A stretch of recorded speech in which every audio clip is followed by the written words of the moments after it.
Assalamualaikum warahmatullahi wabarakatuh. Di sini saya mewakili kelompok 3 akan menjelaskan sedikit tentang penyebab kelainan mata dari segi medis dan kebidanan. Sebelum kita menjelaskan mulai presentasi hari ini, mari kita perkenalkan teman-teman kita yang dari sana. Perkenalkan, nama saya Alfian Fatih. Perkenalkan, nama saya Janita Bila Mawati. Selamat datang. Ini dan ini banyak kabut ibu yang berapa? Perkenalkan, nama saya Dimas Rokit Hasani. Perkenalkan, nama saya Ahmad Bin Firdausi. Nama saya Dionysius Joko. Perkenalkan, nama saya Muhammad Suladi Bobo. Mari kita lanjut pembahasan yang pertama.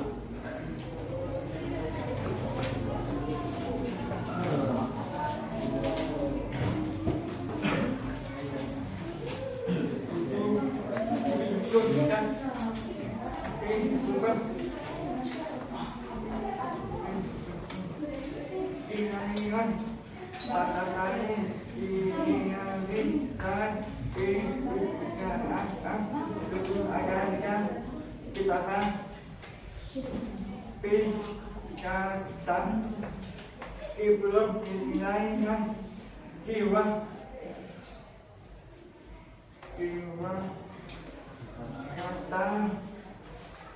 kata saat dinilai tidak pergi kata dinilai.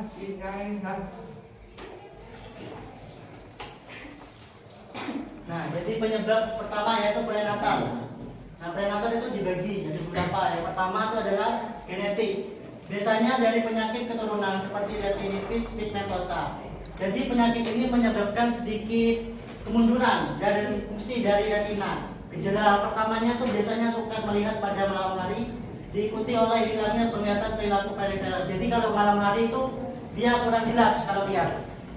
Terus yang kedua adalah perkawinan sedara. Perkawinan sedara itu menumpuk kemungkinan akan yang dilahirkan memiliki kondisi cacat genetik.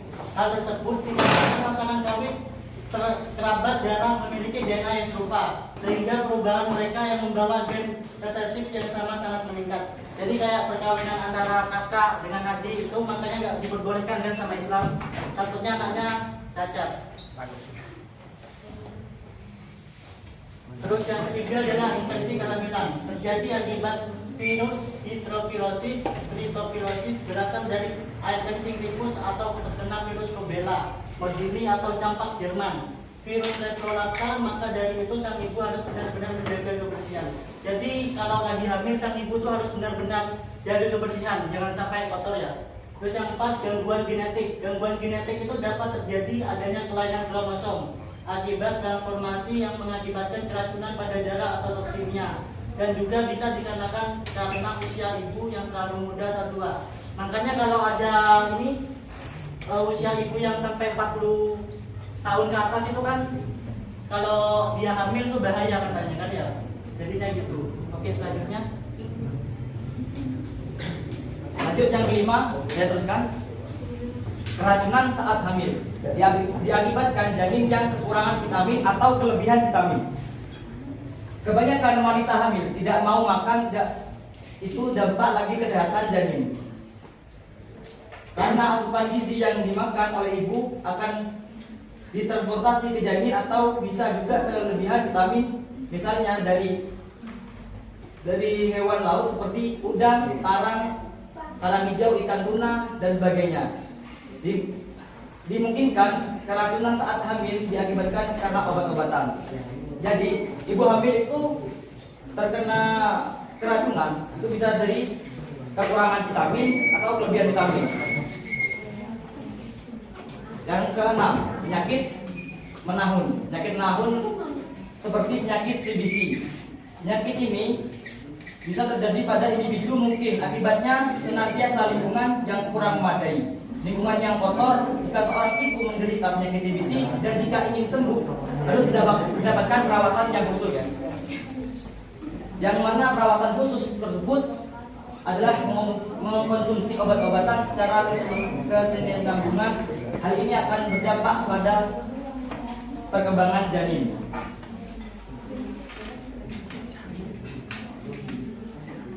Lanjut yang ketujuh, infeksi karena penyakit kotor. Penyakit kotor yang dimaksud adalah penyakit kelamin, misalnya seperti sifilis. Penyakit sifilis ini bisa terjadi pada ibu hamil jika organ kelamin yang terkena infeksi sifilis ini dapat menyebabkan tubuh ibu menjadi lemah, yang mudah terkena penyakit lainnya. Tentunya hal ini menyebabkan bagi ibu hamil dan janinnya.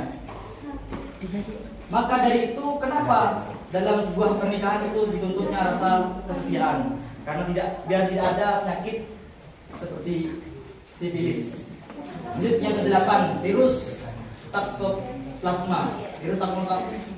Virus tersebut berasal dari virus binatang seperti bulu kucing, kotoran kucing yang kotoran kucing yang sudah kering kemudian tertiup angin.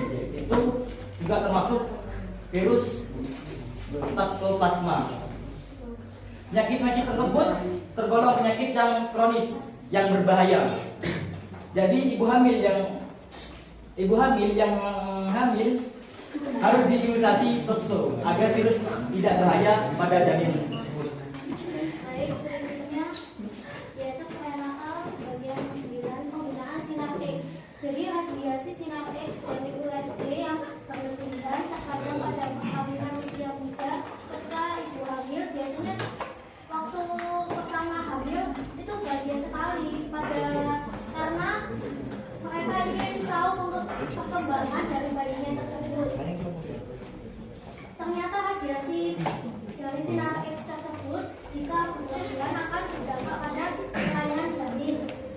Yang ke-10, pengalaman traumatik berupa shock atau ketegangan kehamilan, misalnya sindrom baby, yaitu depresi yang dialami ibu baby dapat berdampak buruk pada kesehatan sang ibu dan keluarga juga. Pasalnya, depresi yang dibiarkan bisa membuat ibu hancur dengan kesehatan dirinya dan perkembangan janin di dalam kandungannya. Bahkan, ibu yang depresi bisa beresiko melakukan hal buruk seperti merokok, minum minuman beralkohol, makanan yang tidak bergizi, hingga mencoba untuk bunuh diri. Selanjutnya, Natal. Satu, kerusakan pada jarak mata saat waktu persalinan. Mungkin pada saat persalinan ini terjadi benturan alat benda keras. Pada saat kelahiran, ibu mengalami penyakit sifilis. Yang kedua, kelahiran sungsang. Menurut teori medis, kelahiran sungsang ini bisa mengakibatkan kecacatan atau kelainan, misalnya bayi yang lahir di kepalanya dulu atau namun ketika lahir sungsang yang keluar itu kakinya dulu atau pantatnya dulu. Selanjutnya. Lanjut yang Natal nomor 3, bayi prematur. Kelahiran prematur dapat terjadi karena beberapa faktor seperti ketuban pecah dini, gangguan kesehatan ibu, kelainan posisi, dan lain-lain. Lanjut prenatal yang keempat, kekurangan oksigen. Bayi ketika lahir tidak langsung dapat oksigen. Misalnya terendam air tuban akan berakibat proses kelahiran yang tidak sempurna. Akan berakibat proses kelahiran yang tidak sempurna sehingga kepala bayi itu terlalu lama dan kandungan sementara tubuhnya sudah keluar dan bayi itu terjadi tercekik. Natal yang kelima, proses kelahiran yang membutuhkan waktu yang lama. Perdarahan pada ibu bisa terjadi berakibat placenta previa, yaitu adalah jalan keluar bayi tertutup oleh placenta ketika janin itu membesar dan saat persalinan, maka gerakan ibu dapat membenturkan kepala bayi ke placenta yang mudah berdarah. Perdarahan ini juga bisa disebabkan karena ibu mempunyai penyakit sifilis. Lanjut yang keenam, tulang ibu yang kurang proporsional. Jadi ibu memiliki kelainan bentuk tulang pinggul dapat menekan kepala bayi pada saat proses. Hal ini dapat dihindari jika sang ibu mengambil tindakan untuk melakukan operasi sesar. Baik. Penyakit infeksi. Penyakit infeksi seperti TBC, encephalitis mellitus, panas tinggi, kejang-kejang, atau stem. Biasanya penyakit tersebut jika tidak segera diobati akan mengakibatkan ketunanetraan. 2. Malaria tropicana. Penyakit ini jika menyerang bayi bisa disembuhkan dengan pengobatan yang terus-menerus, namun bisa menghambat perkembangannya termasuk fisik dan mental.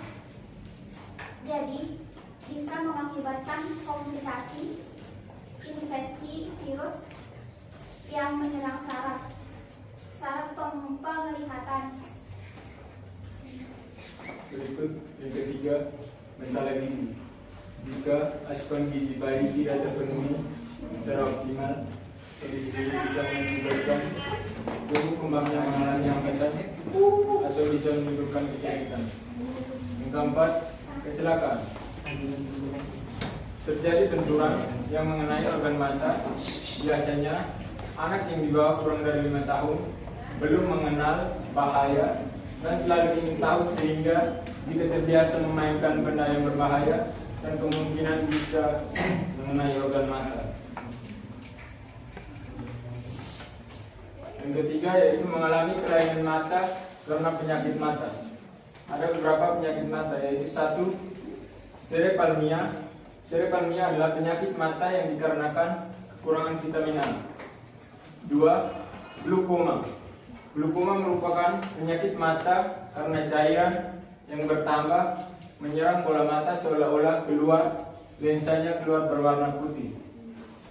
Yang ketiga, retinodegenerasi atau kerusakan pada pusat retina yang membuat pandangan menjadi kabur atau ada bagian yang tidak terjangkau penglihatan. Yang keempat, retinopati of prematurity atau ROP adalah penyakit retina, gangguan tumbuh kembang pada bayi yang terlahir prematur. ROP terjadi ketika perkembangan pembuluh darah di bola mata bayi tidak sempurna.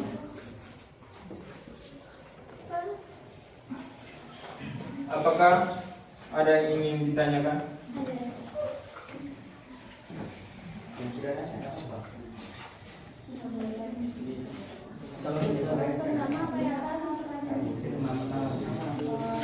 Perkenalkan, nama saya Jevita Sayutu Solehari, dari Jevita. Tadi waktu bagian yang slide pertama, yang bagian prenatal, kan ada penyakit dan ini pigmentosa kan. Nah, itu pengertiannya apa? Terus cara pencegahannya untuk ibu hamil itu gimana biar tidak terkena penyakit itu? Nama saya Kasih Berarti. Saya ingin bertanyakan, katanya tadi USG itu berbahaya ya.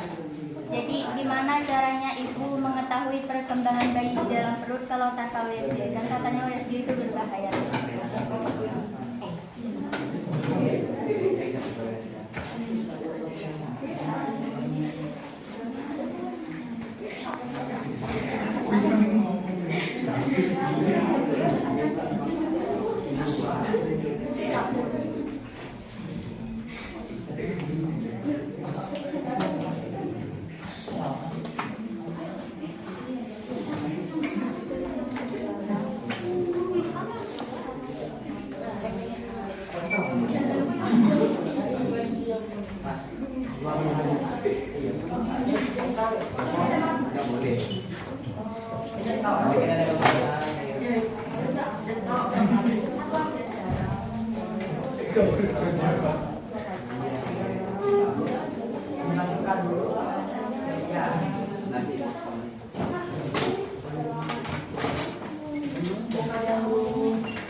Oke.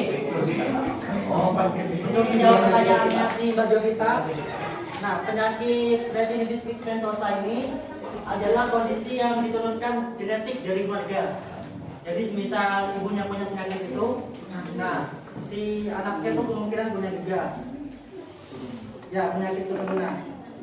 Terus itu penyakitnya itu seperti rabun, tapi itu rabunnya secara bertahap. Jadi misalkan tahun ini tuh rabunnya enggak misalkan jelas lah kelihatannya. Terus tahun berikutnya tuh mulai enggak jelas. Tahun berikutnya lagi tambah enggak jelas, budem gitu.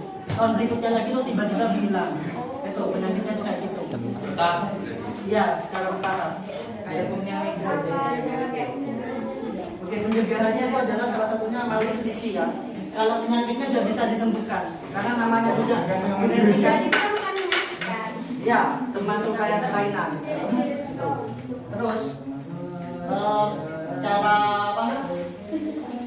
cara pencegahannya itu jangan malnutrisi. Terus kita juga harus cek, namanya nikah kan juga harus cek riwayat lah. Riwayat ini si calon bapak punya penyakit ini, si calon ibu punya penyakit ini. Jadi seperti itu. Apakah kita pas?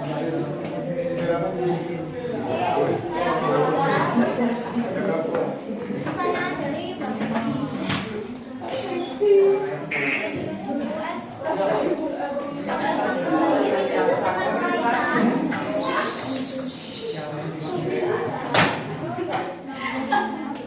Agar sang bayi tidak terjadi kelainan karena sinar X tersebut, untuk USG-nya agar sang bayi tidak terjadi kelainan. bisa diulangi volumenya agak dinaikkan, Pak. Jadi gini, masalah USG dan sinar X. Jadi kalau misalkan si ibu yang baru pertama hamil, itu kan saking seringnya dicek terus. Nah gitu kan. Sebenarnya boleh kita USG, boleh. Tapi nggak boleh sering terus. Misalkan setiap hari itu USG, karena kasihan juga.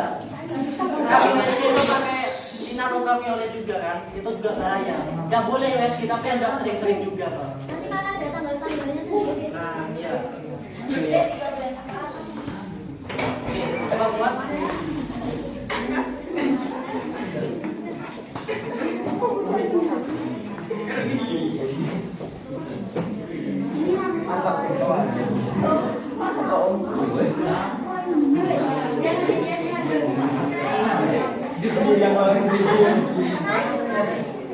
Mari saya tutup. Mohon perhatiannya. Sesi saya tutup. Hidup sendirian tanpa kasih. Cukup sekian dan terima kasih. Jika ada kesalahan kata atau memang penjelasannya salah atau kurang, kami mohon maaf. Wassalamualaikum warahmatullahi wabarakatuh.